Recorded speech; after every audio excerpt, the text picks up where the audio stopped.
Parkinson டிசீஸில் neurons கண்டினியூஸாக degeneration ஆகிட்டே இருக்கும். எந்த நியூரான்ஸ் டீஜெனரேஷன் ஆகுதுன்னு பார்த்தீங்கன்னா டோபமைன் ப்ரொடியூஸ் பண்ணுற நியூரான்ஸ். இந்த டோபமைன் எங்கேருந்து ப்ரொடியூஸ் ஆகுது? யா சிம்பிள், இது சப்ஸ்டான்ஷியா நைக்ராலேருந்து ப்ரொடியூஸ் ஆகுது. சப்ஸ்டான்ஷியா நைக்ரா எங்கே இருக்குது? It is a part of basal ganglia. So இந்த டோபமைன் ப்ரொடியூஸ் பண்ணுற நியூரான்ஸ் கண்டினியூஸாக டிக்ரீஸ் ஆகுறனால என்ன ஆகும்? பர்சன் ஆல்டர்ட் மூமெண்ட்ஸை எக்ஸ்பீரியன்ஸ் பண்ணுவாங்க. இந்த டோபமைன் அவ்வளோ இம்பார்ட்டண்ட்டா? இந்த டோபமைனோட ஆக்ஷன் தான் என்ன? இந்த டோபமைன் என்ன பண்ணும்னா நம்ம பிரெயினோட ஏரியாஸை ஸ்டிமுலேட் பண்ணி நமக்கு ஒரு சாட்டிஸ்ஃபேக்ஷன் அண்ட் மோட்டிவேஷன் ஃபீலிங் கொடுக்கறது டோபமைன் தான்.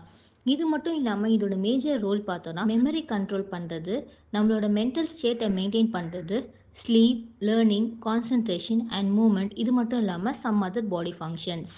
பார்க்கின்சனோட மேஜர் சிம்டம்ஸ் என்னென்னா நம்ம அதை சிம்பிளாக மெமரி பண்ணுறதுக்கு ட்ராப்னு சொல்லலாம். ட்ராப்னா T for tremor, R for rigidity, A for akinesia or பிராடிகைனசியா.